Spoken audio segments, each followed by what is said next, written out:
जो घड़ी है वो 15 लाख का घड़ी है। कपड़े जो पहनते हैं वो 1 से 1.5 लाख रुपए का है। जिस गाड़ी में घूमती है वह गाड़ी 4 करोड़ का है और जो हाथ में बैग रखी है वो 2 लाख से भी ज्यादा पैसे के है। जी हाँ, आज हम उस दुनिया के दीदी के बारे में बात करेंगे जो लोगों को कथा सुनाते हैं सिर्फ अपना शौक पूरा करने के लिए। जी हाँ, एक तरफ तो हमारे इंडिया के ऐसे कथावाचक है जिनके हाथ में 15 लाख की घड़ी होती है, हाथ में 2 लाख से भी ज्यादा का रुपए का बैग होता है और जो कपड़े पहनते हैं वो 1 से 1.5 लाख रुपए का कपड़े होता है और वह जिस गाड़ी में घूमती है वो गाड़ी 4 करोड़ से भी ज्यादा महंगी होती है। और एक तरफ इसी भारत के प्रेमानंद बाबा जी, उनका तो ये भी कहना है कि उनके नाम पर 1 भी रुपया बैंक में नहीं जमा है और ना उनका कोई बैंक अकाउंट है। उनके जाने के बाद उनके अंगूठे की भी जरूरत नहीं पड़ेगी। सोच सकते हैं ऐसे महान बाबा जी के बारे में आप और हमारे कथावाचक जो कि सिर्फ पैसों में ही झूल रहे हैं।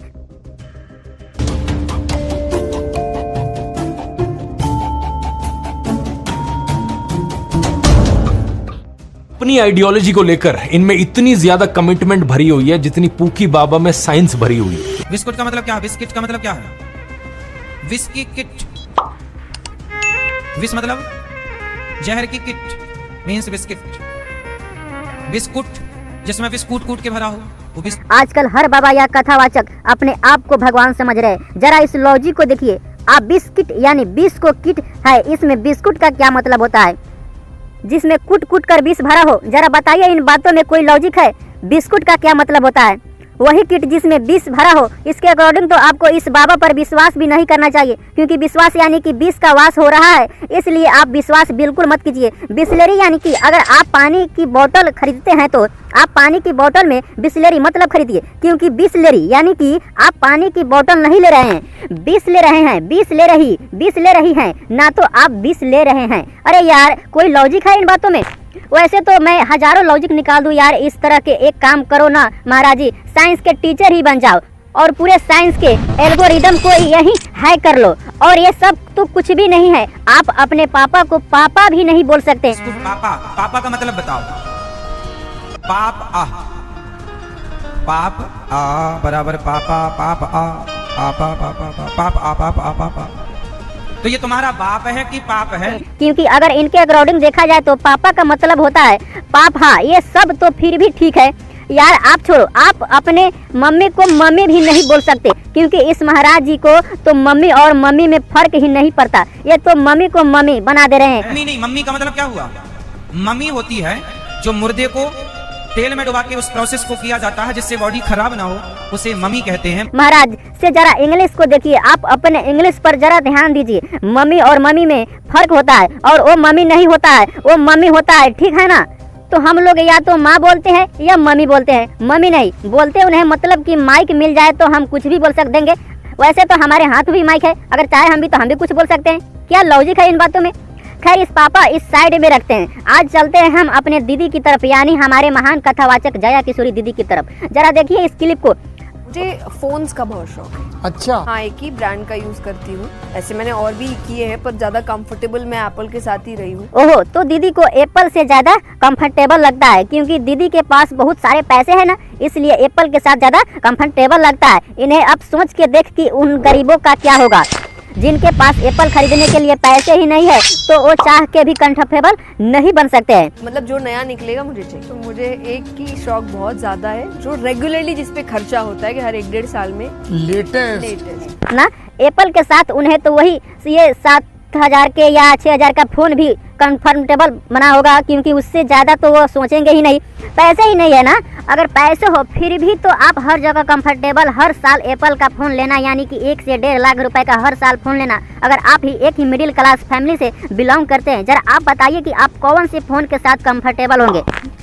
अरे हम लोग तो नोकिया के फ़ोन से भी कभी कंफर्टेबल हो जाते हैं, क्योंकि हमारे पास क्या है कि पैसे नहीं है खरीदने के लिए। जिनके पास पैसा है वो हर साल एप्पल का फ़ोन लेंगे, एप्पल के साथ ज़्यादा कंफर्टेबल लगता है, क्योंकि नहीं और वो भी पैसे कहाँ यार मेहनत करनी पड़ती है। दिन भर लेबर का काम करो, फिर भी पैसे कमाओ, फिर भी आपको भी एप्पल किसी के साथ कंफर्टेबल नहीं लगेगा, क्योंकि फिर भी एप्पल का फ़ोन खरीदने के लिए भी सोचने की ज़रूरत पड़ेगी।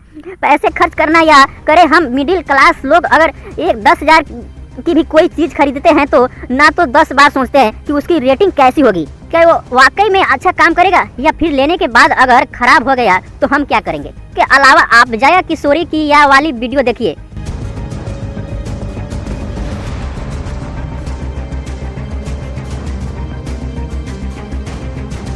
एक बार अरे आप लोग ये बात तो जानते हैं कि इस वीडियो की वजह से जया किशोरी का आजकल बहुत ज़्यादा ट्रोल किया जा रहा है, क्योंकि इस वीडियो में जया किशोरी जिस बैग को अपने हाथ में कैरी कर रही हैं, ये बैग कोई मामूली बैग नहीं है। इस बैग का कीमत 2 लाख रुपए से भी ज़्यादा है और यहाँ इनका ट्रोल इसलिए नहीं किया जा रहा है कि इनका बैग 2 लाख से भी ज़्यादा महंगा है। मैं 2 लाख का बैग नहीं खरीद सकता, इसलिए इनसे जलती है। एक्चुअली मैं इसलिए वीडियो नहीं बना रहा हूँ। दरअसल ये बैग जिस कंपनी के द्वारा मैन्युफैक्चर किया जाता है वो कंपनी जानवरों के चमड़ों का इस्तेमाल करती है लेदर बनाने के लिए और वही लेदर से ये बैग बनता है। लेकिन जब जया किशोरी से एक बार पूछा गया कि आप जो बैग इस्तेमाल करती है क्या उसमें लेदर नहीं है, तो उन्होंने साफ साफ इनकार कर दिया। उन्होंने कहा कि नहीं, इस बैग में लेदर नहीं है। मैंने ये जो बैग है ये कस्टमाइज करवाया था, जिस वजह से मैंने लेदर नहीं लगवाया। की बात है, bag is a customised bag और जो सबसे पहली चीज लोग कह रहे हैं कि लेदर है, उसमें कहीं भी लेदर नहीं है। वो एक कस्टमाइज बैग है और कस्टमाइज का मतलब कि आप अपनी मर्जी से बनवाते हैं, इसलिए मेरा नाम तक लिखा हुआ है उसमें कि मैंने अपना नाम, कि वो कस्टमाइज बैग है, उसमें कहीं से भी कोई लेदर नहीं। इसमें हो सकता है कि इनके बात सच हो, इन्होंने कस्टमाइज भी करवाया है। चलिए चलते हैं इस बैग को ऑफिशियल वेबसाइट पे, हम भी एक बैग ऑर्डर करते हैं और देखते हैं कस्टमाइज करके कि कस्टमाइज में क्या क्या ऑप्शन मिलते हैं। तो आप देख सकते हैं हम आ चुके हैं इसके ऑफिशियल वेबसाइट पर और यहाँ पर जब मैंने इस बैग के कंपनी के डिस्क्रिप्शन को चेक किया तो वहीं पर भी ऐसा कोई भी चीज़ मेंशन नहीं थी कि लेदर का इस्तेमाल किया जाता। वाकई में तो मैं ये बात प्योरिटी के साथ नहीं बता सकता कि कहीं पर भी लेदर का इस्तेमाल हुआ है।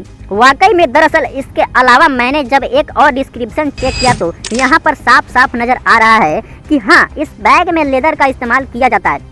तो चलिए अब हम ये देखते हैं कि क्या वाकई में हम इसे कस्टमाइज करके हटा भी सकते हैं जैसा कि जया किशोरी ने कहा है। लेकिन जब हम इसके कस्टमाइजेशन वाले ऑप्शन पर जाते हैं तो यहाँ हमें सिर्फ 2 चीज़ों का कस्टम करने का ऑप्शन मिलता है। एक तो है कलर और दूसरा बैग पर अपना नाम लिखवा सकते हैं। जैसा कि जया किशोरी ने कहा उनके बैग पर उन्होंने अपना नाम तो लिखवाया था, पर लेदर हटाने का ऑप्शन इन्हें कहाँ मिला था ये मुझे नहीं पता, लेकिन अगर ये कह रही है तो सच ही कह रही होगी। शायद इन्हें कंपनी की तरफ से पर्सनल कस्टमाइजेशन करने का ऑप्शन मिला होगा। मेरे कुछ प्रिंसिपल्स है जिसमें से एक ये है कि मैं लेदर यूज नहीं करती, कभी नहीं किया, तो मेरे कोई सामान में है भी नहीं, जिस पर शायद इन्होंने लेदर को हटवाया होगा। और बट हमारे ऑप्शन में ऐसा कोई भी ऑप्शन नहीं मिल रहा है कि हम लेदर का हटवा सके। एक्चुअली में अगर देखा जाए तो मुझे इन सब चीज़ों से कोई प्रॉब्लम नहीं है कि ये क्या इस्तेमाल कर रही है, जिसमें लेदर है या नहीं है, मुझे इन चीज़ों से कोई प्रॉब्लम नहीं है। लेकिन अपने कथा में कहती है कि इंसान को ज़िंदगी जीने के लिए कुछ चीज़ों की ज़रूरत नहीं पड़ती है।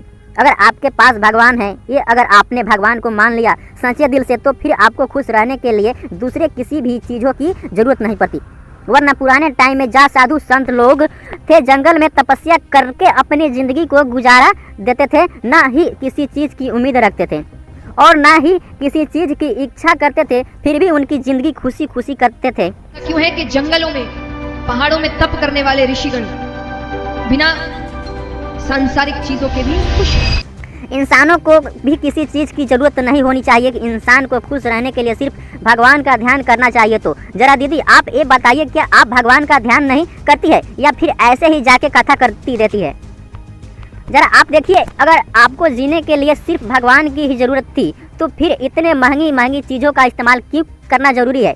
जो ये घड़ी पहनती है हाथ में वो 15 लाख रुपए की, जिस गाड़ी से ट्रेवल वो करती है वो 4 करोड़ से भी ज़्यादा की है, जो कपड़े पहनते वो 1.5 करोड़ का है। इनके अलावा आपको तो ये पता ही है कि जया किशोरी बैग जो हाथ में रखती है वो 2 लाख से भी ज़्यादा की है। माने जिसने भगवान को समझ लिया उसने परम आनंद को समझ लिया। अब उसको खुश रहने के लिए किसी की जरूरत नहीं है, वो अकेला ही खुश है। जिसने भगवान को समझ लिया उसने परमानंद को समझ लिया। अब उसे जीने के लिए किसी और चीज़ की ज़रूरत नहीं है, वो अकेला ही खुश रह सकता है। जब आपको इतनी सारी चीज़ों की ज़रूरत पड़ती है, हर साल आपको आईफोन लेने की ज़रूरत पड़ती है, तो फिर कहाँ गया वो सब कि भगवान को जो समझ लिया उससे किसी और चीज़ की ज़रूरत नहीं पड़ती है। ये सिर्फ कहने वाली बात है, क्योंकि अगर आप ऐसे नहीं कहेंगे तो फिर लोगों से डोनेशन कैसे मिलेंगे? आप लोगों को यह जानकर हैरानी होगी कि ये जो दीदी है ये जिस गाड़ी पर चलती है वो गाड़ी का नाम मर्सिडीज। इस गाड़ी की प्राइस है 4 करोड़ से भी ज़्यादा है, जो हर एक सीट है वो जो कंपनी की तरफ से मैन्युफैक्चर किया जाता है। कंपनी खुद दावा करती है कि इसके हर सीट को कस्टम करने के लिए लेदर का इस्तेमाल किया जाता है। आपको जानकर हैरानी होगी कि मर्सिडीज जी वैगन के हर वेरिएंट में जो सीडीएस बनते हैं वो एक प्रकार के नापा लेदर से बनाया जाता है, और ये जो नापा लेदर है ये भी जानवरों के चमड़ी से ही बनता है। अब दीदी आप क्या कहेंगी कि मैंने सीडीएस को भी कस्टमाइज करवाया है, यानी कि आप गाड़ी लेने से पहले क्या सीडीएस भी कस्टमाइज करवाई थी? देखो यार, अंधकार से हटो, रियलिटी देखो। सबसे कहने की बात है, कथा में कुछ और बोला जाता है लेकिन रियल लाइफ में कुछ और ही होती है। इनकी ज़िंदगी कभी एयरपोर्ट में थी तो इनका पता था कि कैमरामैन इनके वीडियो तो बनाएंगे ही, इसलिए वाइट ड्रेस पहनकर आई थी कि ताकि एक सेंट लगे साधु की, लेकिन रियल लाइफ में ऐसा कुछ भी नहीं है। दरअसल ये उस वक्त एक चीज़ छुपाना भूल गई कि इनके पास जो एक बैग है, दरअसल इस बैग को लेकर भी पब्लिक सवाल उठा सकती है। अरे यार, सब तो छोड़ ही दीजिए, एक कथा में तो दीदी ने ये भी कह डाला कि कृष्ण भगवान अपने माथे पर जो मोर के पंख लगाते हैं वो क्यों लगाते हैं? क्योंकि मोर शुद्ध होते हैं। और मोर शुद्ध क्यों होते हैं? क्योंकि वो प्रजनन नहीं करते हैं। कितने ऐसे हैं जिन्हें पता है कि ठाकुर जी मोर पाक क्यों लगाते हैं? उन्हें पवित्रता पसंद है। मोर कभी भी शारीरिक संभोग नहीं करते। उन्हें संतानें कैसे होती है? मोर रोते हैं, आंसू गिरते हैं, मोरनी उस आंसू को पीती है और उससे उन्हें जरा देखिए इस क्लिप को एक बार आप। अच्छा, मोर शुद्ध होते हैं क्योंकि वह प्रजनन नहीं करते हैं, तो ये क्या कर रहे हैं दीदी? जब इस सवाल को लेकर एक रिपोर्टर ने इस दीदी से एक क्वेश्चन पूछा कि आपने तो ऐसा कहा था, तो दीदी ने क्या जवाब दिया, जरा आप इसे भी सुनिए। तो 2023 में वीडियो वायरल हुआ जिसमें आप कह रही हैं कि मोर और मोरनी कभी शारीरिक संभोग नहीं करते। आप सोच रहे होंगे फिर मोरनी की संतान कैसी होती है? मोर के आंसुओं को पीकर कर कि आप मेरी बात पे भी आंख बंद करके पूछिए, अपना रिसर्च आप खुद करें। आपने देखा, दीदी ने साफ साफ कह दिया कि मेरी बातों पर यकीन करते हैं क्यों? आप चेक कीजिए। अच्छा, तो आप आपकी बातों पर यकीन भी ना करें, मतलब आप इतने लोगों को कथा सुना दो, लोग जब आपको बात पर विश्वास करें तो ठीक है, और अगर किसी को सच्चाई पता चल जाए तो मेरी बातों पर यकीन क्यों कर रहे हो? खुद ही चेक कर लो। इसका मतलब तो यही है ना कि मैं अगर वो कहीं से भी ट्यूशन ले रहा हूँ, अगर सर मुझे गलत पढ़ा रहे हैं तो फिर मैं सर को जब मैं क्वेश्चन पूछूंगा तो सर बोलेंगे कि आप हमसे क्वेश्चन क्यों कर रहे हो, आप हम पर यकीन मत करो, आप खुद ही चेक कर लो। ये तो वही हो गया ना कि जो लोग आपको डोनेशन देकर कथा सुनाते हैं वो लोग गलत सीख रहे हैं। क्या बात है? अरे यार, सब तो फिर भी ठीक था। एक कथा तो दीदी ये भी कहती है, जो जय नहीं बोलेंगे उसके सिर्फ लड़कियां होंगी, और जो जय बोलेंगे उससे लड़का होगा। जो नहीं बोलेगा जय, उसकी होगी छोरी 6। कभी मौका मिलता है जो बोलेगा उसके लड़का होगा, और जो नहीं, लड़की नहीं, 6 लड़कियां। दरअसल आप मुझे ये बताइए दीदी कि इतना भेदभाव क्यों? जिस देश में लड़कियों को देवी का रूप माना जाता है उस देश में आप इतना भेदभाव क्यों कर रही है? क्योंकि लड़कियों हो गई तो क्या हो जाएगा? उनके घर में कोई आफत आ जाएगी, या फिर लड़कियां नहीं रख सकते हैं? चलो ठीक है, मैं जय नहीं बोलता हूँ, मेरे घर में हो जाए, लड़कियां मुझे मंजूर है। आइए एक्सीडेंटल। अरे क्या लॉजिक है भाई इन बातों में कि जय नहीं बोलेंगे तो लड़कियां होगी? जरा देखो इतना भेदभाव क्यों कर रही है? आप तो एक कथावाचक है ना, तो फिर आपको इतना भेदभाव इस तरह से करना शोभा नहीं देता, क्योंकि आप भी एक लड़की है, तो आप भी इस बात को समझें। जो नहीं बोलेगा जय, उसकी होगी छोरी 6। कभी मौका मिलता है जो बोलेगा उसके लड़का होगा, और जो नहीं, लड़की नहीं, 6 लड़कियां। जय नहीं बोलेंगे तो लड़की होगी, जय बोलेंगे तो लड़का होगा। लड़कों को इतना बढ़ावा क्यों देना है?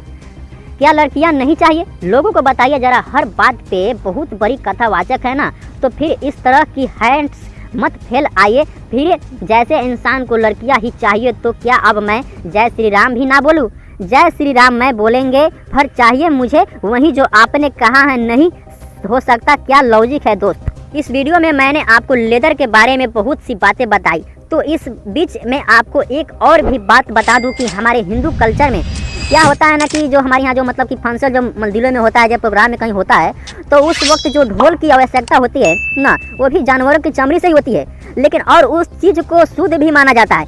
क्योंकि माना जाता है, इसका रीज़न तो हमको पता नहीं है, लेकिन उस चीज़ को शुद्ध माना जाता है और इसलिए उसका इस्तेमाल भी किया जाता है। तो हर पूजा में आपको ढोल तो देखने को मिलता ही है, लेकिन यकीन मानिए वो ढोल किसी प्लास्टिक से नहीं बनती, वो ढोल भी जानवरों के चमड़ी से ही बनता है। लेकिन इस तरह की वाहियात बातें अपनी कथा में सुना कर लोगों के बाद में अपने बातों से ही पलट जाना कि मेरी बातों पर यकीन क्यों कर रहे हो, खुद ही रिसर्च कर लो, ये कोई लॉजिक नहीं होता है। तो इस तरह की बातें ना करें, क्योंकि चमड़ी को भी शुद्ध ही माना जाता है।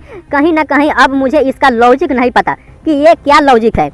एक तरफ तो जानवर को मारना गलत है, लेकिन उसकी चमड़ी से जो ढोल बनता है वो शुद्ध है। अब इसके पीछे का क्या लॉजिक है मुझे नहीं पता। इसके अलावा कृष्ण भगवान जो मोर के पंख माथे पर लगाते हैं वो शुद्ध है, मतलब कि कोई इसके लिए लगाते हैं, उसके पीछे भी कोई ना कोई तो रीज़न होगा। अब वो रीज़न भी मुझे नहीं पता। इस बारे में आप ढूंढने के तो आपको मिल जाएगा शायद, लेकिन मुझे जो नहीं पता है आपको मैं फिजुअल वो बातें नहीं बताऊंगा। एक तरफ तो हमारे इंडिया में हमारे महान कल्चर के बीच एक ऐसे महान साधु है जिनका नाम प्रेमानंद जी महाराज। उनका ये कहना है कि उनके इस दुनिया से चले जाने के बाद, यानी कि जब वो अपने देह त्याग कर देंगे, उसके बाद उनके अंगूठे की भी जरूरत किसी को नहीं पड़ेगी, क्योंकि उनके अकाउंट में एक पैसा भी आज तक नहीं होने है और नहीं तक नहीं जमा है भी है अभी। यहाँ तक कि उन्होंने ये भी कहा है कि ना तो मेरे नाम पे कोई अकाउंट है और ना ही एक भी पैसा है जमा किया है मैंने अभी तक मेरे खाते में, ना मेरे पास एक भी पैसा था और ना रहेगा। और दोस्तों, वीडियो में आगे बढ़ने से पहले अगर आप प्रेमानंद जी महाराज की इन बातों में से मैं सहमत है तो वीडियो को एक लाइक जरूर कीजिएगा। महाराज जी के लिए आप चैनल को सब्सक्राइब जरूर कीजिएगा, क्योंकि अगर आपको यह महाराज जी इन कथावाचकों से ज़्यादा अच्छे लगते हैं तो प्लीज़ यार एक सब्सक्राइब जरूर कर दीजिएगा। इस महाराज जी के नाम पर जय प्रेमानंद जी महाराज की जय। तो भगवान मानने की चीज है, मानो वो अपने आप जना देंगे। वो प्रपंच का बढ़ावा देना नहीं, अगर अपनी वासना को अंदर रख करके बोला जाता है। उस इतने महान इंसान हैं कि इन्होंने आज तक एक भी पैसा अपने नाम पर नहीं जमा करवाया, क्योंकि उन्होंने साफ साफ कहा है कि उनके जाने के बाद उनके अंगूठे भी जरूरत किसी को नहीं पड़नी होगी। और दूसरे तरफ हमारे ऐसे महान कथावाचक हैं जिनके हाथ में 15 लाख की घड़ी होती है, वहीं जो हम लोग मतलब 200, 500 या 1000 की जो पहनते हैं, लेकिन वो भी टाइम ही बताता है। 15 लाख यानी कि जनता को कथा सुनाओ और घड़ी लो, अपने शौक पूरे करो। और दूसरी तरफ प्रवचन में जाकर बोलो कि नहीं, इंसान को जिंदा रहने के लिए, खुश रहने के लिए सिर्फ भगवान के शरणों में मत्ती डालना ही सब कुछ है। आजकल ज़्यादा से ज़्यादा लोगों तो धर्म को अपना एक बिजनेस बना रखे हैं। इसके अलावा भी कुछ पब्लिक ऐसे हैं जो कि इन सब चीज़ों को भी नादानियाँ समझते हैं। असल मैं आपको बता दूं, जो लोग भी इनकी हरकतों को भी नादानियाँ समझते हैं, उनके चरणों में मेरा आप लोग इनकी नादानियाँ समझ रहे हैं और इसीलिए आज ये एयर कंडीशन गाड़ी में घूमती है।